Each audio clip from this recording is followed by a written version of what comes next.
kemarin malam aku sempat ngasih pertanyaan gimana caranya menghadapi orang yang suka nge-hate. Dan berikut ini adalah jawaban para netizen. Next story. Biarin aja kak, nanti juga capek sendiri orangnya. Ini kayaknya jawaban yang paling common, yang paling sering kita temuin tentang cara menghadapi haters. Katanya kalau makin kita tanggepin, haters itu bakal makin ribut, bakal makin berisik. Jadi lebih baik diemin aja. Anggap aja angin lalu. Ini juga tipikal jawaban yang sangat-sangat paling sering kita dengar tentang cara menghadapi haters. Tapi apakah kalian yakin kata-kata hate itu bakal terasa seperti angin lalu gitu aja ketika kalian diserang secara personal sama para haters tersebut? Maksudnya gini guys, kalau angin itu kan rasanya seger ya nggak sih? Tapi kalau komen netizen itu rasanya pedes, apalagi komen haters yang aneh-aneh. Itu pasti berasa nggak enak, apalagi kalau misalnya mereka udah bawa bahasa kasar atau juga bawa orang tua kalian. Itu biasa akan lebih cenderung bikin jadi panas gak sih? Nggak ada rasanya kayak angin coy. Mungkin angin di kala sore hari pada saat bulan puasa yang sangat terik dan membuat kita kepanasan, pengen buka puasa tapi belum boleh gitu kan.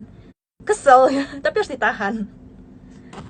Ben atau nggak usah ditanggapi, tapi kalau udah bawa keluarga pasti lapor. Memang sih kalau misalnya haters itu nyerang kita doang, kita paling cuma kayak ya udah marah dalam hati tapi masih bisa tahan, tinggal kita ban selesai. Tapi kalau udah bawa keluarga tuh kayak nggak ada sopan santunnya nggak sih? Akhirnya jadi kesel gitu. Diamin Ayas lagi gak berlebihan kak, mangat kerjanya. Diingat ya guys ya, selama gak berlebihan. Kalau ada bawa keluarga itu namanya udah kelewat batas gitu. Itu orang pasti marah gitu kan. Dan kalian gak boleh pakai kata-kata kok baper sih, itu kayak baku hantam. Nah itu guys, kalau misalkan kalian berani, daripada cuma berani nge-hate di sosial media, berani diketik-ketikan doang, keyboard warrior gitu bilangnya, mending punya dua tangan dipakai buat jotos-jotosan langsung, ketemu offline, jotos-jotosan, selesai. Kadang tuh gini guys, mungkin baku hantam itu bukan satu solusi full untuk masalah perbedaan pendapat, apalagi dalam hal hate meng-hate. Biasanya orang tuh nge-hate itu karena mereka itu punya beberapa hal yang tidak cocok. Hal-hal yang tidak cocok itu mungkin tidak dapat tersampaikan cuma dari omongan atau dari ketikan-ketikan yang lewat-lewat begitu di sosial media.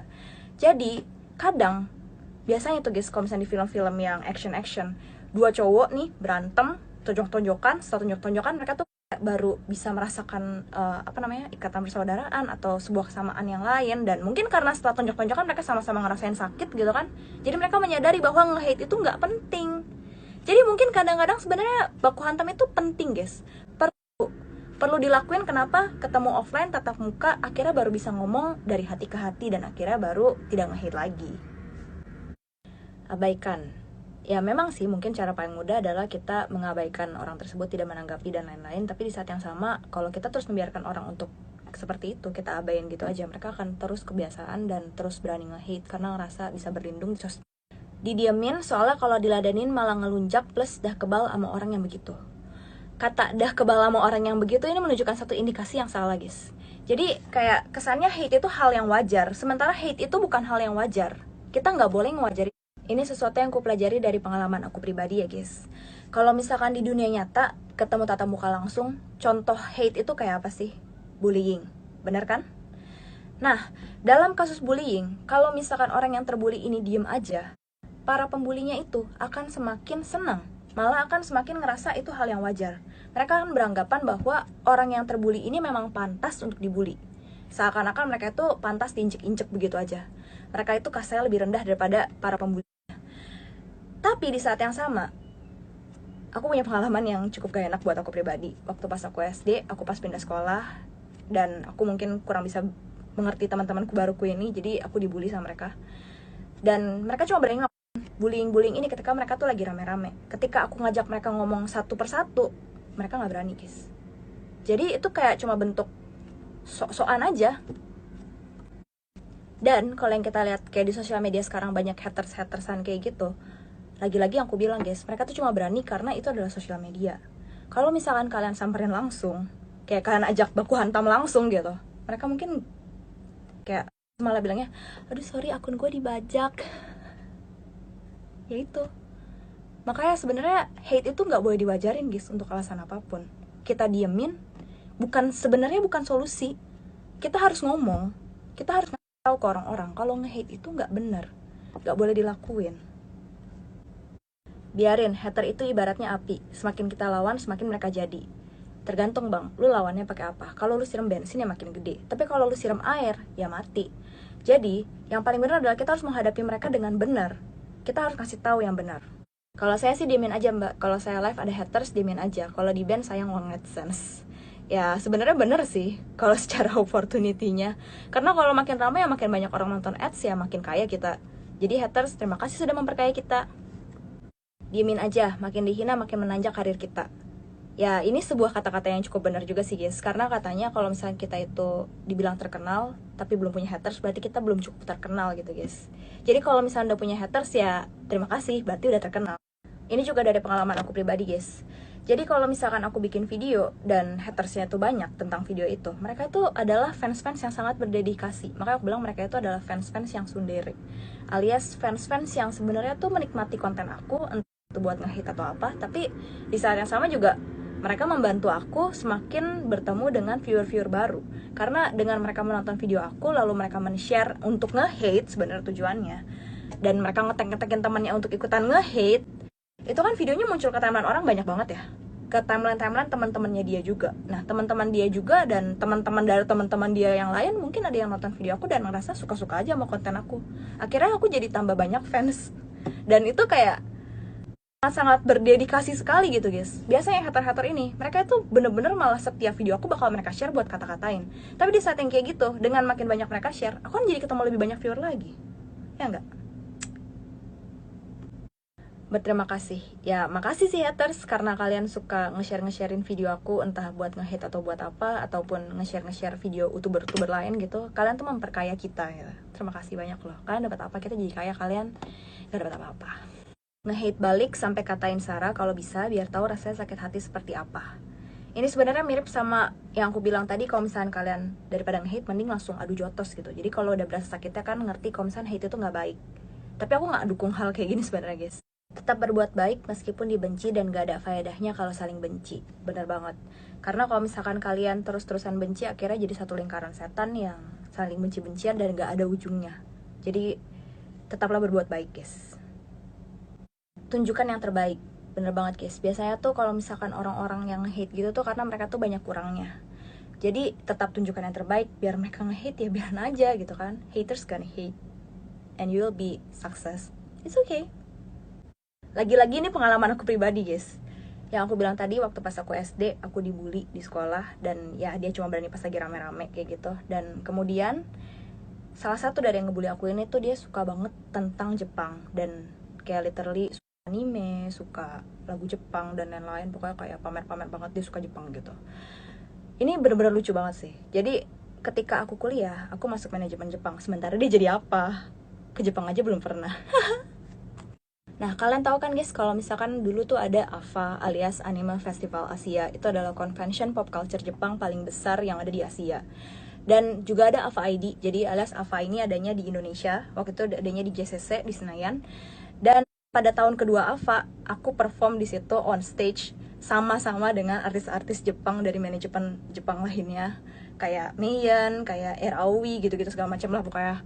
Dan aku rasa mungkin teman aku yang suka banget Jepang itu mungkin aja datang ke situ karena kayaknya sih dia masih suka Jepang. Waktu pas SMA aku ketemu dia masih suka Jepang kayak gitu. Dan kalau misalnya kayak gitu, kebayang nggak dia datang pergi nonton konser, aku ada di atas perform nyanyi, dia di bawah. Puas banget kasih rasanya, bener-bener kayak tunjukin yang terbaik pada haters. Siapa lo? Kalau aku ya EGP lah, di hate juga nggak ngaruh dan nggak berkurang sesuatu di kehidupanku. Orang kaya kayak apa bang? Tapi aku setuju sih dengan kata-katanya. Kalau misalkan kita di hate ya memang gak ngaruh apa-apa di kehidupan kita. Jadi cuma ya mereka ngapain sih sebenarnya? Blokir. Kalau misalnya udah mengganggu banget rasanya di sosial media kalian, ya langsung blokir aja guys. Apalagi orang-orang yang cuma berani pakai akun bodong ya. Tinggal di ban, ya udah, mereka nggak bakal bisa komen-komen lagi tempat kalian. Kalau nggak kenal apalagi. Bye, blokir aja. Karungin buang ke laut biar gak ada jejak. Just kidding. Kalau segampang itu juga kayak mendingan orang-orang yang suka nge-hate, apalagi orang-orang yang hobinya pakai akun bodong gitu, mending ya dihilangin aja gitu guys ya. Mending pakai Thanos, kita tinggal sama ya gitu, simpelnya ya tinggal ban, udah gitu aja kok, repot ya kan, daripada capek-capek ngelaporin. Ya menurutku sih memang kalau misalkan udah haters ya terlalu mengganggu di page kalian, sosial media kalian atau yang lain-lain, ya tinggal di ban aja, tinggal di blok, daripada kalian ngelaporin, buang-buang.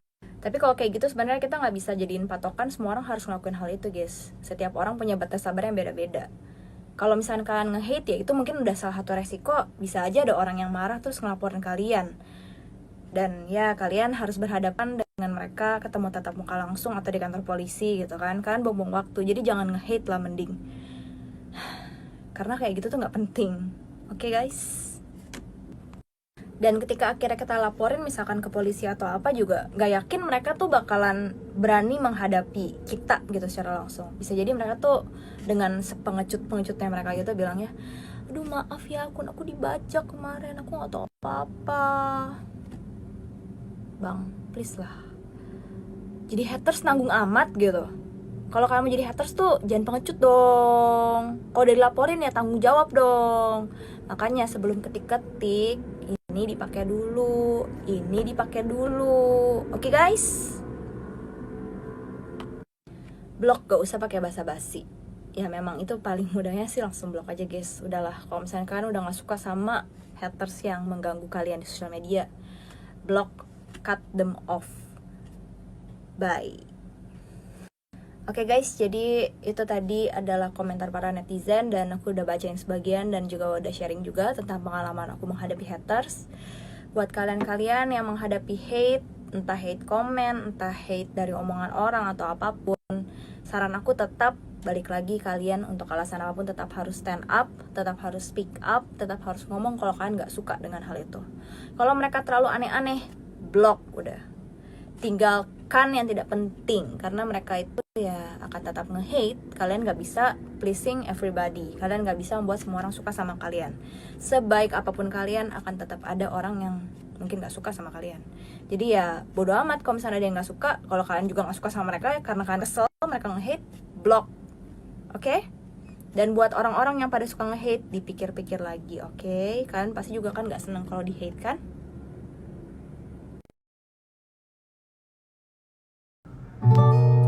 Lagu ini adalah untuk mengenang mereka-mereka yang selalu kita rindukan, namun tidak lagi dapat kita temui. Mereka-mereka yang telah mengisi hari-hari kita, memberi kebahagiaan, dan akan selalu hidup di dalam hati kita.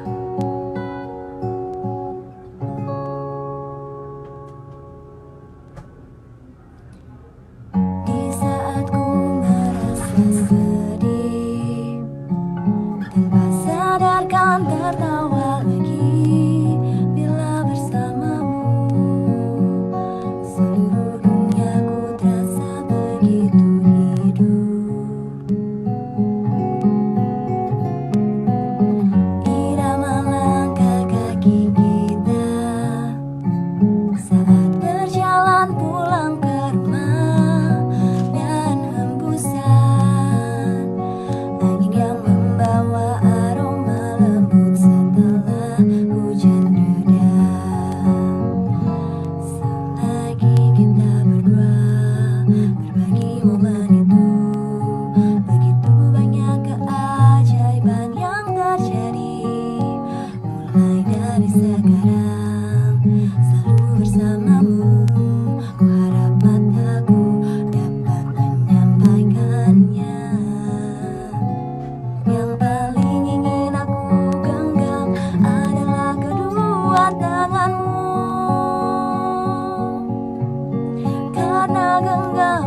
Perasaan ini kan terbang ke langit tanpa batas.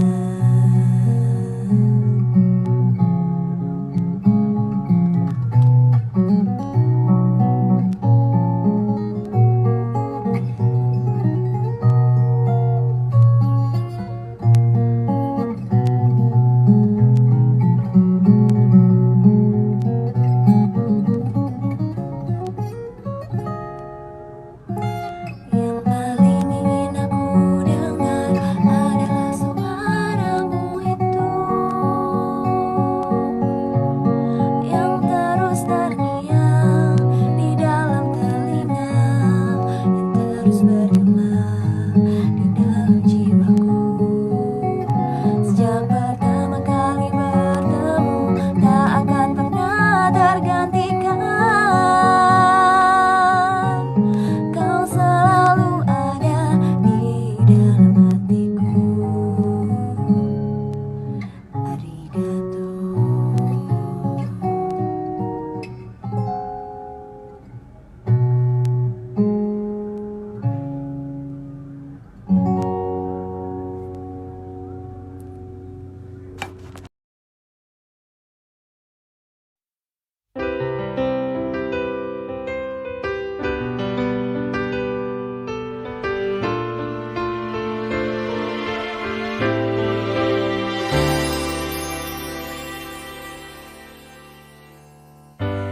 木漏れ日が優しく差し込む大きな窓の中、君と出会ったあの日を遠くに感じた。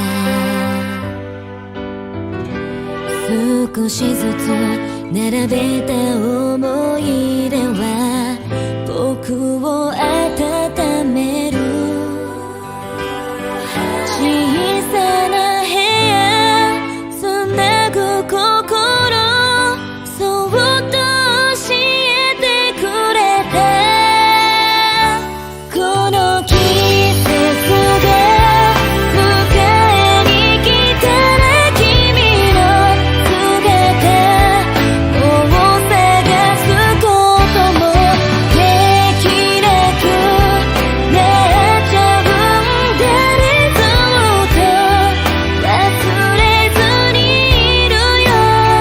また君に会える日まで。